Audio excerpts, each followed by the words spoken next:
online. Give us a call or just walk in. Brett, what are you doing? Laminating some stuff? First off, pretty sure that's a federal offense. And second, that's for our customers to laminate their Medicare cards when they come in for a commitment-free consultation. My bad. Are you 64.com.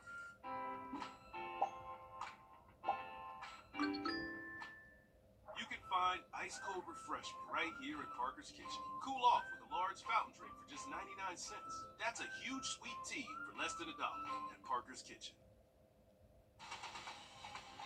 Live from Augusta, you're watching News 12 at 6 o'clock. Will Richmond County keep the current sheriff or make a change? Good evening. I'm Zana Halliburton. Thanks for joining us. Voters have about an hour to cast their ballot in the primary election runoff. Live team coverage starts now with our Sydney Hood at May Park. Sydney, there's a lot at stake with this one vote. Remember, this race impacts everyone that lives, works, and visits Richmond County. Yeah, you hit the nail on the coffin with that one, Zane. I'm just going to repeat it again for everyone so they can make sure they understand the importance of this race. If you work in Richmond County, if you live in Richmond County, if you visit Richmond County, this one vote impacts you. And each candidate has a very different approach into the future for Richmond County. He says one of his top priorities, if elected, is a comprehensive audit. He says that having that police presence in the community decreases the likelihood of someone committing a crime. Now, Sheriff Roundtree, on the other hand, says he's accomplished everything he promised voters 12 years ago whenever he was first elected sheriff. He mentioned his team creating a specialized gang unit and community service division. He also credits his team for buying body cameras to create transparency within the community.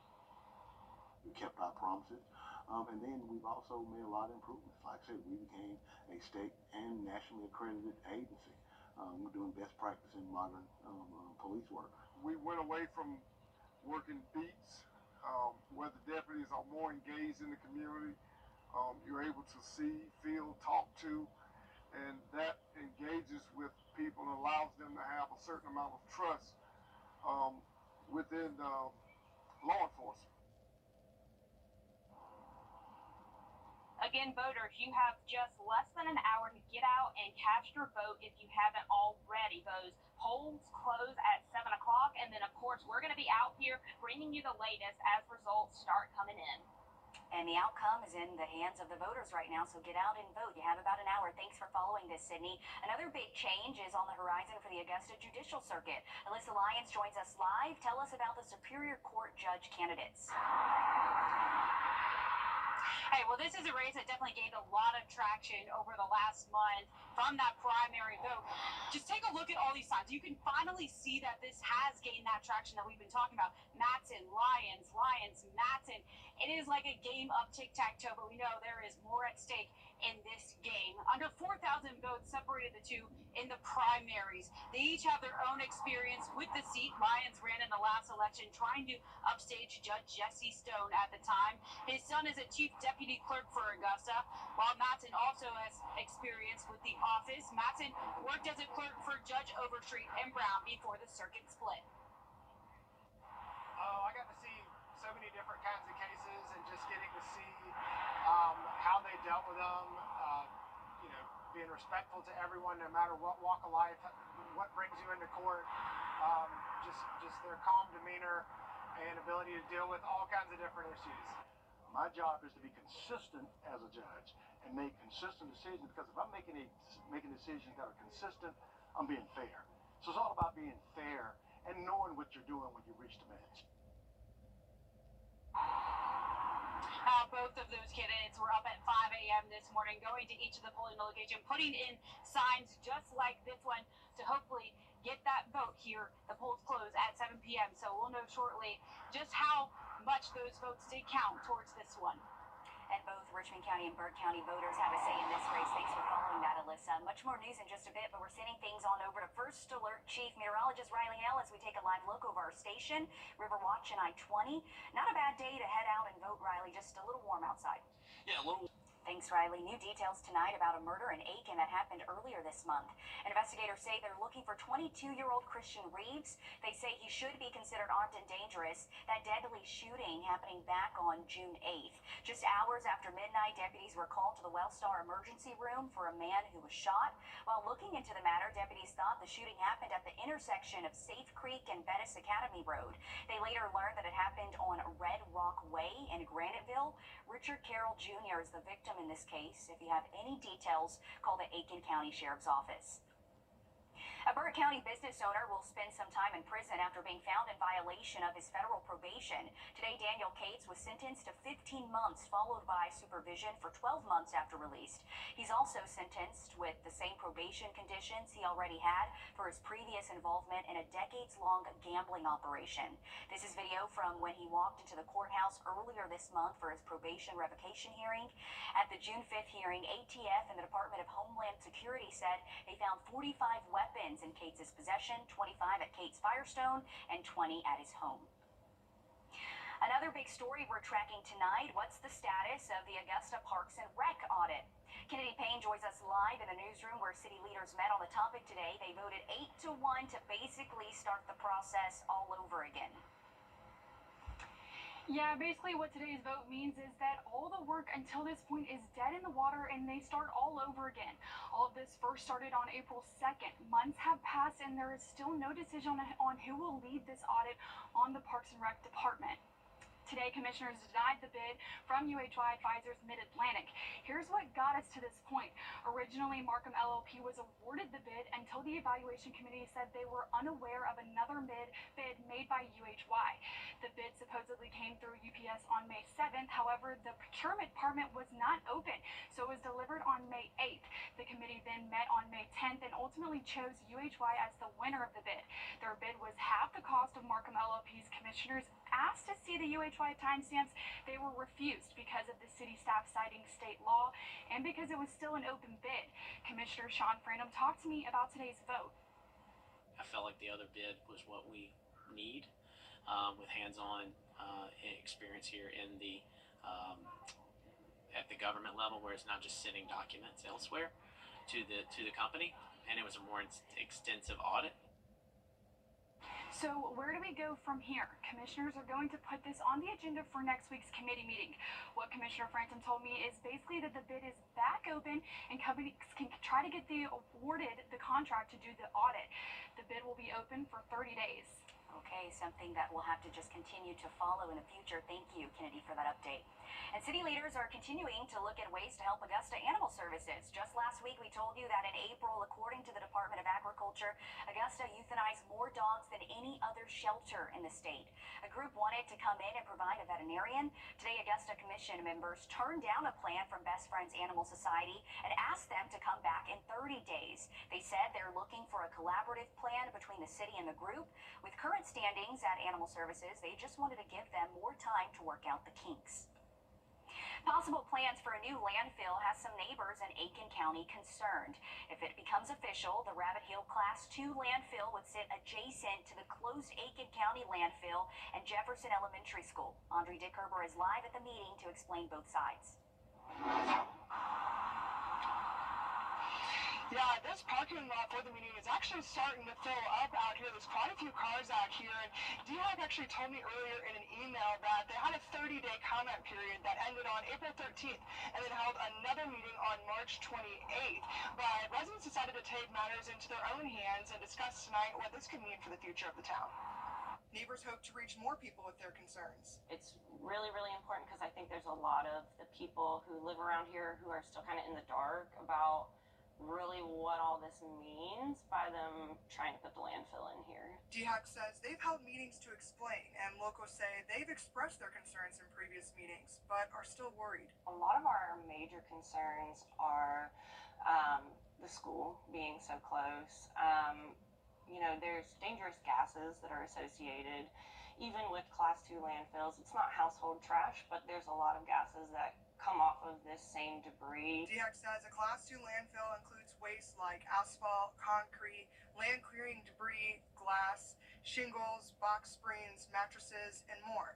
The state requires a landfill has to be at least 1,000 feet away from a residence or school, but some think that's still too close. You know, our house was built in 53 by my husband's great-grandpa, so the area means a lot to us. She also worries about wildlife, traffic, and accidents from trucks on Dixie Clay Road. Well, it's property values too, yeah, they'll sink, so nobody wants to live by the noise, the traffic, the dust, the dangers.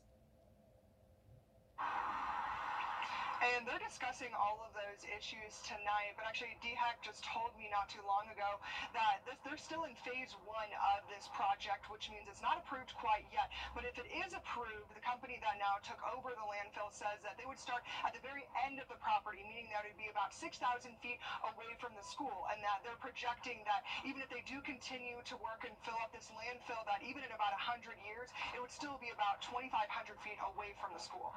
So, in Augusta, in Burnetown, Audrey Herbert on your side. Thanks, Audrey, for following this. Again, that meeting happening right now, but Audrey telling us this is still in the early stages. So, again, we'll have to see what really is going to play out on this. But I know a lot of people will probably be there speaking up and sharing their opinions. Thank you for that. Still ahead, 106 years of laughter and love. We show you how one centennial brought in her big birthday next on News 12 at 6 o'clock. And luckily, temperatures are staying away from that number over the next couple of days, but by this weekend, it could feel like it. We'll have a look at some heat heading our way this weekend just after the break. Time and Temp, brought to you by your First Alert weather team. 90. Humidity will remain relatively low at least through Thursday, but once we get into Friday to the weekend, feeling definitely like the dog days of summer for us, and gonna have to keep an eye to the sky this weekend for a few pop-up storms. Will do. Thanks, Riley. You don't hear this every day. One of the CSRA's oldest residents is turning not 100 today, but 106. Take a look. Happy birthday to you. Happy birthday to you. Meet Rachel Patterson. She's lived through World War II, women gaining the right to vote, the first man on the moon, assassination of JFK, civil rights, the Great Depression, and so much more. To celebrate her life, friends, family, and more gathered to help her blow out the candles for this big milestone. We caught up with one of her caregivers about what it's like hanging with Miss Rachel. For a 106-year-old, she is very independent. She wants to be herself. Miss Rachel will have, we all have our hard times, but even when she has her hard times, she's a trooper, and she's going to get back to coming out here because she wants to play bingo and she wants to get her hair done. Okay. And she's not going to miss that. I love that. Miss Rachel still having a great time. Bingo and getting your hair done. That's living the right life right there. Aside from a big personality, they say Miss Rachel loves cracking a joke or two, so maybe that's the secret to a long life, okay? Be happy and live your best life. Happy birthday, Miss Rachel. Still ahead, North Augusta's Basketball Summer League is in action as we speak. Dan dives into the impact competitive play during the summer can have on these teams, chances of making deep playoff runs. That's next in sports. First Alert Radar, powered by Jim Hudson Automotive Group. The Atlanta On your sideline. The school year might be over, but that's not stopping our local high school basketball teams from practicing the good old iron sharpens iron mentality. For the last 16 years, every Tuesday in the month of June, North Augusta head coach Tony Harrell has held a summer league, inviting 7 other schools to hit the court for some fun head-to-head matchups. Our local teams have brought home a lot of state championship hardware in recent years, which, in addition to these kids knowing a lot about each other, adds to that competitive fire, helping these teams get the most out of these summer games. This work that we're doing now is invaluable because we find out so much about what we can and can't do. When you just practice with yourselves, you don't get a real idea of your strengths and your weaknesses until you play somebody else. And it lets us know real quick where we're at, what we need to improve on, and it gives us 6 more months before the season starts to get better in those areas. There's no shortage of fun matchups tonight, with South Aiken going head-to-head with Butler, Burke County battling Evans, North Augusta hosting Cross Creek, and Aiken taking on Strom Thurmond. All of these teams will be playing their second game of the night either at 7 or 8 o'clock. Now, another reason why this whole thing is so cool is because you get to see a lot of really interesting matchups that you don't normally get to see. Thank you, Dan. Sounds like a fun time. The CDC shows Georgia has one of the worst maternal and fetal mortality rates in the country. Leaders say during pregnancy, there are regular checks on the mom, but after birth, the focus shifts and health issues rise. Right here at home, we know some areas across the CSRA sit in a food desert, meaning they don't have easy access to local and fresh produce. But AU is teaming up with Augusta Locally Grown and the Hub to create a program hoping to provide solutions to both issues. They're calling it the Food Pharmacy. The program provides ways to help both pregnant and postpartum women with access to fresh produce, lessons on how to cook the food, and how to use it as medicine to combat health issues. Dr. Marlo Vernon says people can forget that moms still need to be monitored long after the baby is here to ensure both have a lifestyle that supports healthy habits and growth. The way they're doing that is by using fresh produce as medicine. One thing we're trying to teach moms is, and providing the tools to get there, right, is that a healthy diet can also be your medicine. Being physically active and eating well are two key factors to reducing your risk of a lot of diseases. Coming up, all new tonight on News 12 at 11 o'clock, our Hallie Turner will have more from Dr. Vernon and local moms on how this program is helping moms fight off chronic health conditions and how you can get involved. Good stuff happening right there in our own backyard. And if you are getting out and enjoying the nice weather tomorrow, maybe you're heading out to get some disc golf in. We got beautiful weather tomorrow, low humidity and high temperatures, upper 80s tomorrow afternoon. Having a quick look at the 7-day just after the break.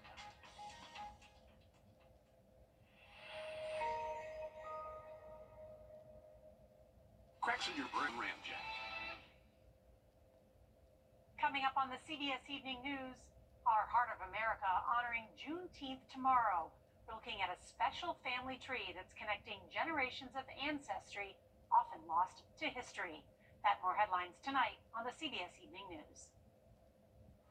We can see we're still holding on to our good steady east wind out there. This is from our Thurmond Dam camp. You can see the flag there pretty steady. We got an east wind about 15 miles an hour, and you're going to see a very similar setup again Wednesday and Thursday. So if you're heading up to the lake the next couple of days, relatively calm early into the morning, but that wind will pick up the next couple of afternoons. We'll call it out of the east between 5 to 15, potentially gusting close to 20 at times. Luckily, no rain in our forecast Wednesday or Thursday if you have lake plans.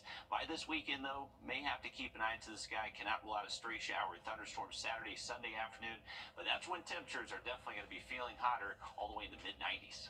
Okay, thank you so much, Riley. We'll be back on NBC 26 at 7 o'clock. You have about 30 minutes to head to the polls. Polls close tonight at 7. Have a great evening.